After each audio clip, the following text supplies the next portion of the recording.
بسم اللہ الرحمن الرحیم الحمد للہ والصلاة والسلام علی سیدنا محمد وعلی آلہ واصحابہ اجمعین اما بعد فاعوذ باللہ من الشیطان الرجیم بسم اللہ الرحمن الرحیم والسابقون الاولون من المہاجرین والانصار والذین اتبعوهم بإحسان رضی اللہ عنہم ورضوا عنہ وأعد لهم جنات تجری من تحتها الأنہار خالدین فیها ذلك الفوز العظیم صدق اللہ مولانا العظیم اللہم صل علی سیدنا مولانا محمد وعلی آل سیدنا مولانا محمد وبارک وسلم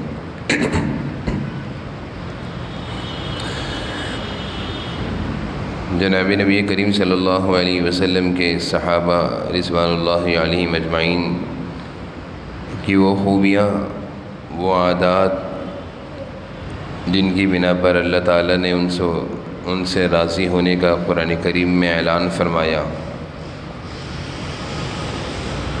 اور جس کی وجہ سے حضور صلی اللہ علیہ وسلم نے فرمایا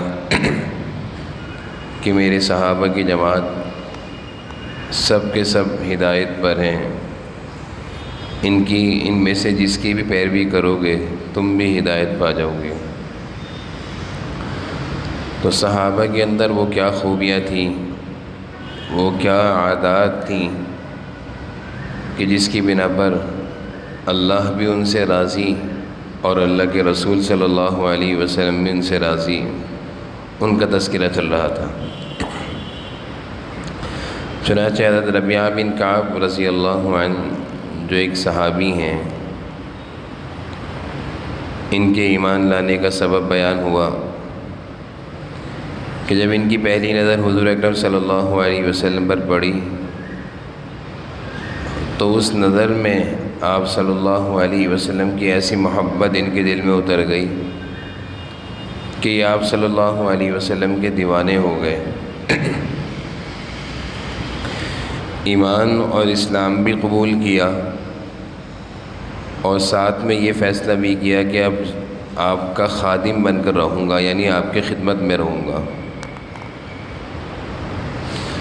چنانچہ حضرت ربیعہ بن کعب مسلسل آپ صلی اللہ علیہ وسلم کی خدمت میں خادم بن کر رہے، اور اس کے لیے آپ سے اجازت چاہی کہ میں آپ کا خادم بننا چاہتا ہوں۔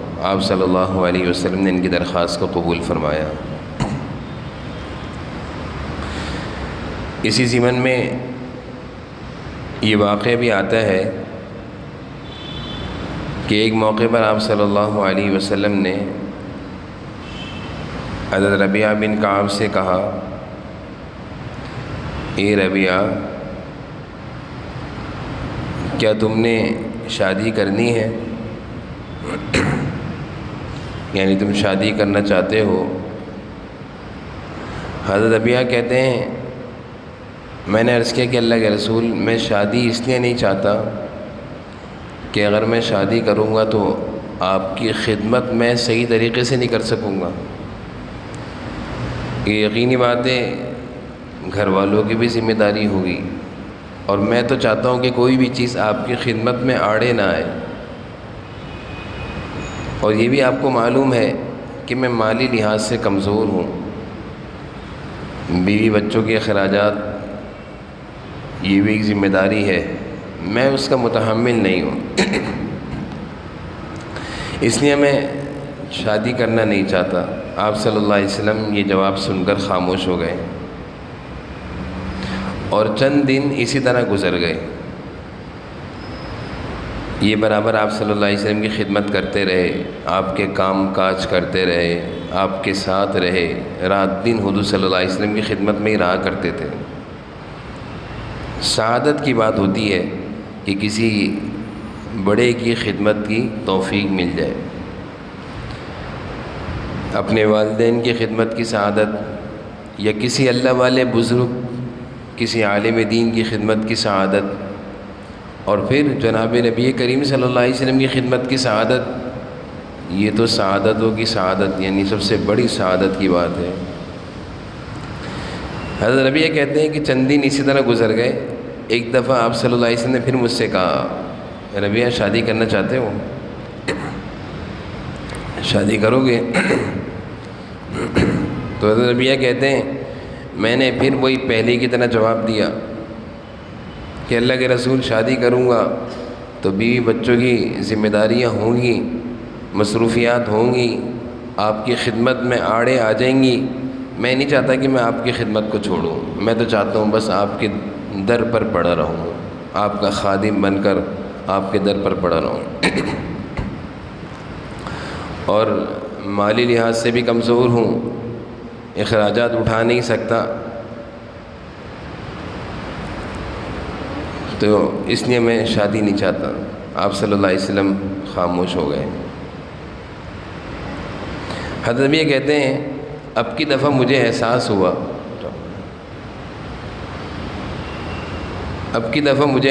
ہوا کہ میں نے حضور اکرم صلی اللہ علیہ وسلم کو منع کیوں کیا. کہتے تھا ہاں چاہتا ہوں، کیوں میں نے منع کیا؟ احساس ہو رہا تھا کہ آپ صلی اللہ علیہ وسلم مجھ سے 2 دفعہ کہہ چکے ہیں، میری مالی حالت کو بھی جانتے ہیں، آپ کو معلوم ہے، پھر بھی آپ کہہ رہے ہیں تو مجھے مان لینا چاہیے تھا. اور اب کی دفعہ انہوں نے ارادہ کر لیا کہ اگر اب آپ صلی اللہ علیہ وسلم نے مجھ سے کہا نا شادی چاہتے ہو تو میں کہوں گا ہاں چاہتا ہوں. اب حضرت ربیہ انتظار میں ہیں کہ دوبارہ کب کہیں گے.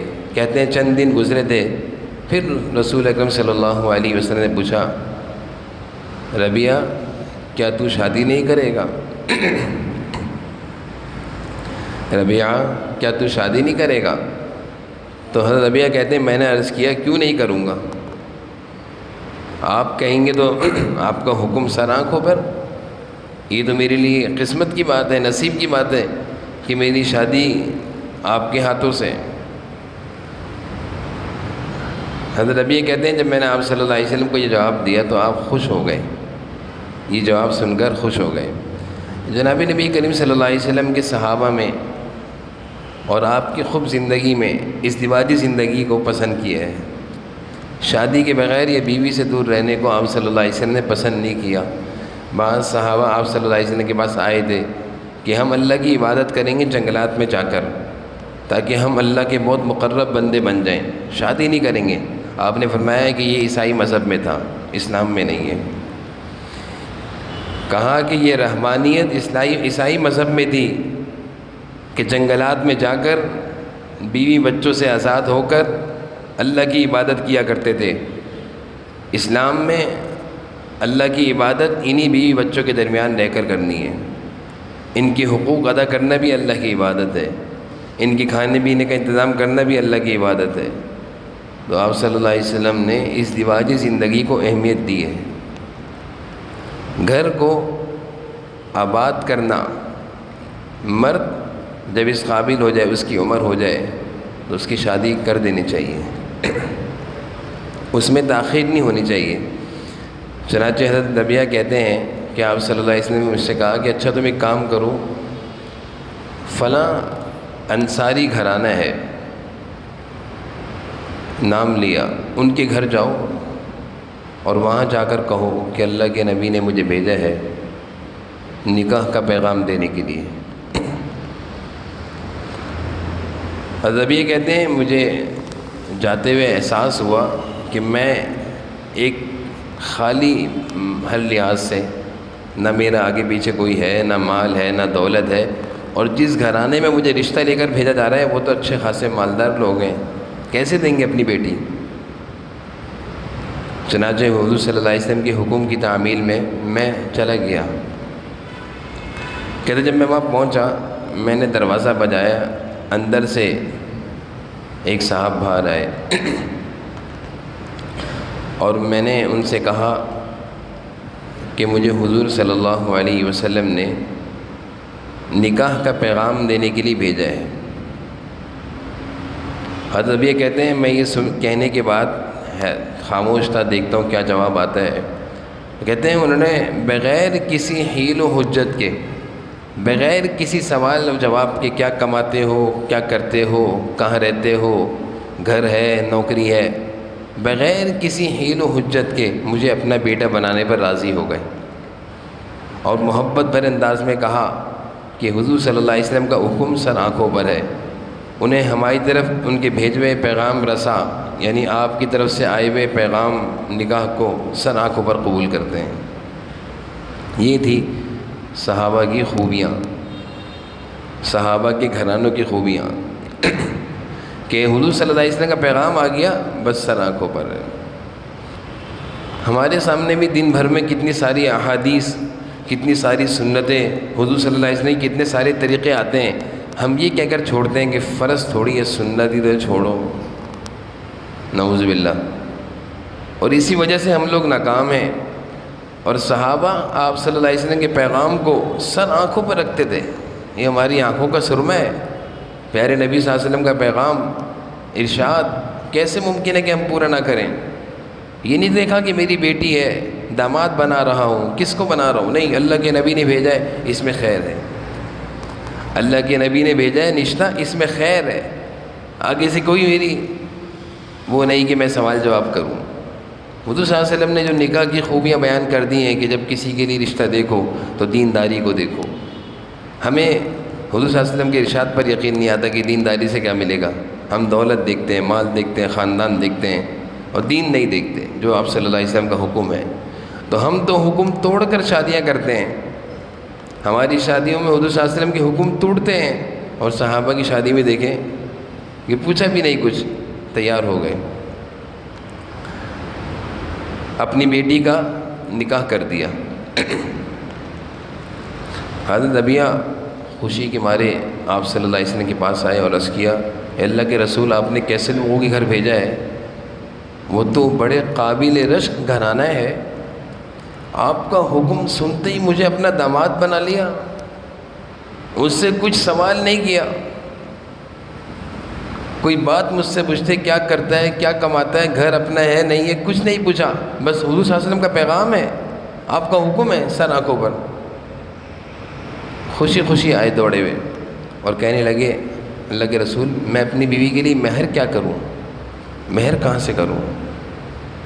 جہیز کی بات نہیں ہو رہی ہے، جس چیز کی شریعت میں ضرورت ہے مہر، اس کی بات ہو رہی ہے۔ آپ صلی اللہ علیہ وسلم بھی مہر کی بات کر رہے ہیں، یہ نہیں پوچھ رہے کہاں رکھو گے، سامان کیا، جہیز، کچھ بھی نہیں۔ ہم لوگ دین سے ہٹ کے زندگی گزار رہے ہیں۔ آپ صلی اللہ علیہ وسلم کی زندگی میں مہر ضروری تھا، جہیز ضروری نہیں تھا۔ ہمارے معاشرے میں مہر ضروری نہیں ہے، جہیز ضروری ہے۔ مہر رکھتے ہیں جھوٹا، 1 لاکھ 2 لاکھ، بعد میں معاف کرا لیتے ہیں، جو کہ ناجائز ہے۔ تو آپ صلی اللہ علیہ وسلم نے فرمایا، پریشان کیوں ہوتے ہو؟ بنو اسلم کے سردار، یہ قبیلہ تھا، بریدہ کو حکم دیا کہ ربیہ کے لیے سونے کی ایک ڈلی کا انتظام کر دیں۔ بنو اسلم کے سردار تھے بریدہ، ان کو حکم دیا، بھئی یہ ربیہ تمہارے قبیلے کا آدمی، تمہارا بھائی ہے، تمہارے قوم کا ہے، اس کے لیے ایک سونے کی ڈلی کا انتظام کر دو۔ حضرت بریدہ بھی سر آنکھوں پر، اللہ کے رسول آپ کا حکم ہے، ابھی کرتا ہوں۔ فوراً گئے، سونے کی چھوٹی سی ڈلی لے کر آ گئے، آپ صلی اللہ علیہ وسلم کے قدموں میں لا کر رکھ دی۔ آپ صلی اللہ علیہ وسلم نے وہ سونے کی ڈلی لی اور حضرت ربیہ کو دی، ربیہ جاؤ بیوی کا مہر دے کر آؤ۔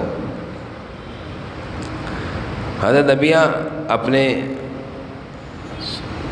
سسرال بیوی کا مہر لے کر گئے اور اپنے سسر کے پاس کو دے دیا جا کر، یہ میں مہر لایا ہوں۔ حضرت ربیہ کہتے ہیں جب میں دے رہا تھا تو مجھے احساس ہو رہا تھا اتنا سا سونا دے رہا ہوں، اتنا سا سونا کیا ہے، لیکن میں نے ان لوگوں کے اخلاق دیکھے کہ اتنی خوشی سے اس کو قبول کیا، خندہ پیشانی سے قبول کیا، اور بہت زیادہ خوش ہوئے کہ بہت ہے، کوئی مطالبہ نہیں ہے، بہت ہے۔ حضرت ربیہ کہتے ہیں میں پھر حضور صلی اللہ علیہ وسلم کے پاس آیا، میں نے کہا اللہ کے رسول اتنے اچھے لوگ ہیں، سونے کی ایک چھوٹی سی ڈلی میں نے ان کو دی اور انہوں نے فوراً قبول کر لی، ایک لفظ بھی نہیں کہا۔ میں نے کہا اللہ کے رسول آپ پر میں قربان ہوں، آپ میرے ولیمے کا کیا ہوگا؟ اہم چیزوں کی بات ہو رہی ہے۔ آپ صلی اللہ علیہ وسلم نے فرمایا ربیہ گھبراؤ نہیں، اپنی قوم بنی اسلم کے سردار بریدہ کو بلاؤ، وہ لے کر آئے کہ آپ صلی اللہ علیہ وسلم نے فرمایا بریدہ آئے، قوم کے سردار تھے، کہا کہ بریدہ اپنے قوم کے اس آدمی کی خوشی میں شامل ہو جاؤ، اس کے لیے چھوٹے سے مینڈے کا دمبے کا انتظام کر دو۔ بریدہ دوڑے ہوئے گئے اور ایک مینڈا لے کر آ گئے، دمبا۔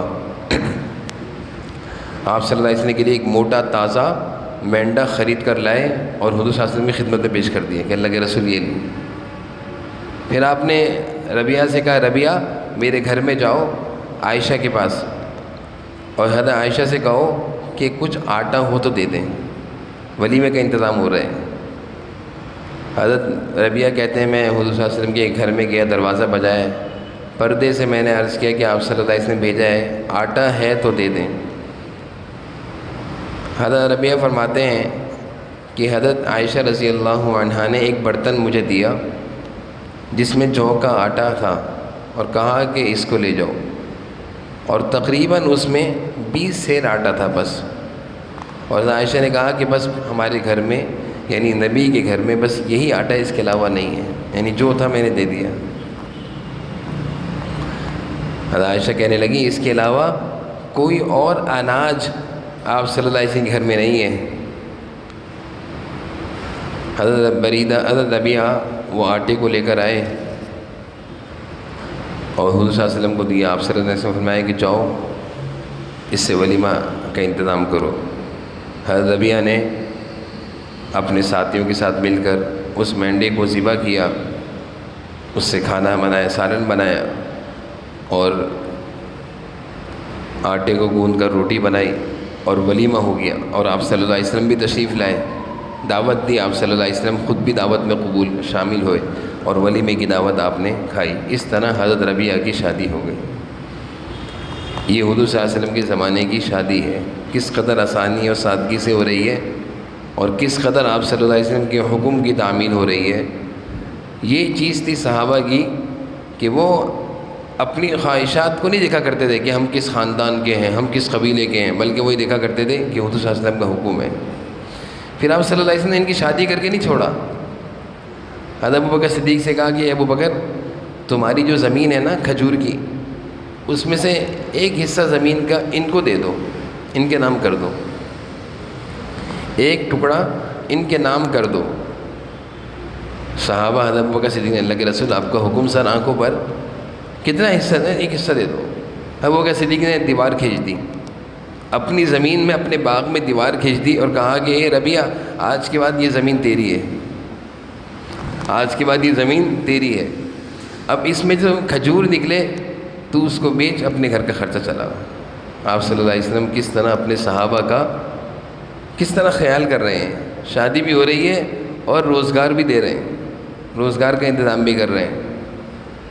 ایک دفعہ حضرت ربیہ فرماتے ہیں، حضرت ربیہ بن کعب، کہ میں اپنے باغ میں کچھ کام کر رہا تھا اور حضرت ابوبکر صدیق بھی اپنے باغ میں کچھ کام کر رہے تھے کہ مجھ سے کچھ ایسی اونچ نیچ ہوئی جس سے ابوبکر صدیق رضی اللہ عنہ کو مجھ پر غصہ آ گیا، اور غصے میں انہوں نے مجھے کچھ سخت کلمات کہہ دیے، کچھ کلمات سخت کہہ دیے۔ میں خاموشی سے وہ کلمات سنتا رہا، خاموش ہو گیا کہ ابو بکر ہیں، اللہ کے رسول کے سب سے محبوب ساتھی ہیں، صدیق اکبر ہیں۔ میں خاموش ہو گیا۔ کہتے ہیں کہ میں تو خاموش ہو گیا جب ابو بکر صدیق کو بعد میں احساس ہوا کہ میں نے تو ایک غلط بات کہہ دی۔ ابو بکر مجھ سے کہنے لگے کہ ربیہ جو بات میں نے تم سے کہی ہے نا، تم بھی مجھے وہ بات کہو، میں نے تمہارے ساتھ زیادتی کری ہے، تم بدلہ لو مجھ سے، مجھے بھی تم برا کہو، مجھے بھی برا کہو، میں نے ایک غلط کام کیا ہے۔ اور ربیہ کہنے لگے ابو بکر آپ کا مقام ہے، آپ کا مرتبہ ہے، آپ اونچے درجے کے صحابی ہیں، عمر میں ہم سے زیادہ ہیں، مرتبے میں زیادہ ہیں، اللہ کے رسول کے ساتھی ہیں، میں کیسے ایک غلط بات آپ سے کہہ دوں؟ میں تو نہیں کہوں گا۔ ابو بکر کہنے لگے ربیہ تمہیں کہنا پڑے گا، میں نے غلط بولا ہے نا، تم بھی مجھے غلط بولو. یہ نہیں کہ میں بڑا ہوں، آج تو یہ ہوتا ہے نا تم کیوں غلط بول لو، میری مرضی میں جو کروں. ابو بکر صدیق کی عاجزی دیکھیں، احساس دیکھیں کہ میں نے غلط کیا ہے، تم بھی مجھے غلط بولو. ابو بکر کو تم بھی برا کہو کہ ابو بکر تم بھی ایسے ہو، کہو. ربیعہ نے کہا میں تو نہیں کہوں گا، میں آپ کو نہیں کہہ سکتا برا، آپ کا مقام ہے. ابو بکر صدیق نے کہا مقام کو چھوڑ دو، ابو بکر اس وقت غلطی پر ہے، کہوں ابو بکر کو برا؟ ربیعہ نے کہا میں نہیں کہوں گا. ابو بکر نے کہا میں حضور صلی اللہ علیہ وسلم کے پاس جا رہا ہوں، آپ صلی اللہ علیہ وسلم کے پاس جا کر شکایت کروں گا تمہاری. ربیعہ کہنے لگے ٹھیک ہے. ربیعہ کہنے لگے میں پیچھے پیچھے جانے لگا اور دل میں سوچنے لگا ڈانٹا بھی مجھے، شکایت بھی میری ہو رہی ہے، ڈانٹا بھی مجھے ہی ہے اور شکایت بھی میری ہو رہی ہے. کہ ابو بکر صدیق حضور صلی اللہ علیہ وسلم کے پاس جا کر پہنچ گئے اور سارا واقعہ سنایا. آپ صلی اللہ علیہ وسلم نے حضرت ربیعہ کی طرف دیکھا اور فرمایا ربیعہ کیا بات ہے؟ میں نے عرض کیا اللہ کے رسول، انہوں نے مجھ سے مطالبہ کیا تھا کہ غصے میں آ کر جس طرح انہوں نے مجھ سے کچھ کہا تھا ویسے ہی میں ان سے بدلہ لوں. میرے اندر یہ جرأت کیسے ہے؟ میں ابو بکر کی شان میں کیسے گستاخی کروں؟ آپ صلی اللہ علیہ وسلم فرمایا ربیعہ تم نے بہت اچھا کیا، ربیعہ تم نے بہت اچھا کیا، لیکن ایک کام کرو، ابو بکر سے یہ کہو کہ ابو بکر میں نے اللہ کے لیے آپ کو دل سے معاف کر دیا. ربیعہ نے کہا اللہ کے رسول میں یہ کہہ دیتا ہوں آپ کا حکم ہے کہ ابو بکر میں نے اللہ کی رضا کی خاطر آپ کو دل سے معاف کر دیا. ربیعہ نے جب یہ بات کہی تو ابو بکر صدیق رضی اللہ عنہ کی آنکھوں سے خوشی کے مارے آنکھوں سے آنسو جاری ہو گئے کہ میں نے ایک مسلمان کو تکلیف پہنچائی تھی، اس نے مجھے معاف کر دیا. یہ ہوتا ہے صحابہ کی زندگی کہ اپنی ذات سے اگر کسی کو تکلیف پہنچ جائے بھائی دنیا میں ہی معافی مانگ لو، آخرت کی پکڑ بڑی سخت ہے. ایسا نہ ہو کہ آخرت میں اللہ کے یہاں پکڑ ہو اور وہاں پر حساب کتاب کا معاملہ چلے. اگر کسی کو کسی سے تکلیف پہنچی دنیا میں معافی مانگ لو. تو ابو بکر صدیق اور صحابہ اس مزاج کے لوگ تھے. اللہ تعالی ہم سب کو صحابہ جیسے اخلاق اور عادات کو اپنانے کی توفیق نصیب فرمائے. الحمدللہ.